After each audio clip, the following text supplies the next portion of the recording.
Nagprotesta ang ilang peasant group sa harap ng tanggapan ng Meralco laban sa latest na pagtaas sa singil sa kuryente na anilay pahirap sa consumers ngayong Kapaskuhan. Samantala, arangkada naman bukas December 10 ang dagdag bawas sa presyo ng produktong petrolyo. Alamin yan sa Balitang A to Z ni Ace Cruz. Nagdagdag na ng panindang 70 anyos sa si Tate Ricardo sa kanilang kainan sa Quezon City, gaya ng pagkain pangalmusal at merienda. Ito'y paraan niya makadagdag sa kita para sa buwan ng bayarin sa kuryente. Kasi kung hindi mo gagawin ganyan, sir? Walang mangyayari sa amin. Talagang pagdating ng bed, putol. Ganun lang ang ano dyan. Pero nakakagawa naman kami ng paraan kung paano namin babayaran niya. Ang bill nila nitong nakaraang buwan, higit 3,500 pesos na. Wala naman kaming magagawa dyan. Siyempre, pag binigay sa amin yung bill, bayaran namin yun para may ilaw kami.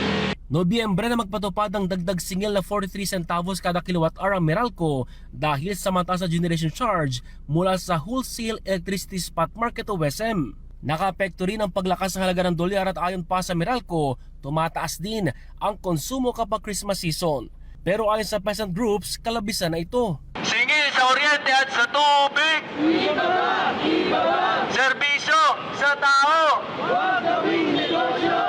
Kaya't nagsagawa sila ng kilos protesta sa harap ng Meralco office sa kahabaan ng EDSA Kamuning sa Quezon City. Pero kung tutuusin, itong Meralco, tumutubo ng malaki yan. Malaki. Ultimong yung pinagkukunan ng mga National Grid Corporation, halos sila rin ang may-ari. Nakatakdang maglabas ang Meralco ngayong Martes, December 10 na magiging galaw sa singil ng kuryente sa December billing. Samantala, epektibo Martes ng umaga ang dagdag bawas sa presyo ng produktong petrolyo. Dagdag 40 centavos sa bawat litro ng gasolina habang halos pisong tapya sa bawat litro ng diesel at kerosene.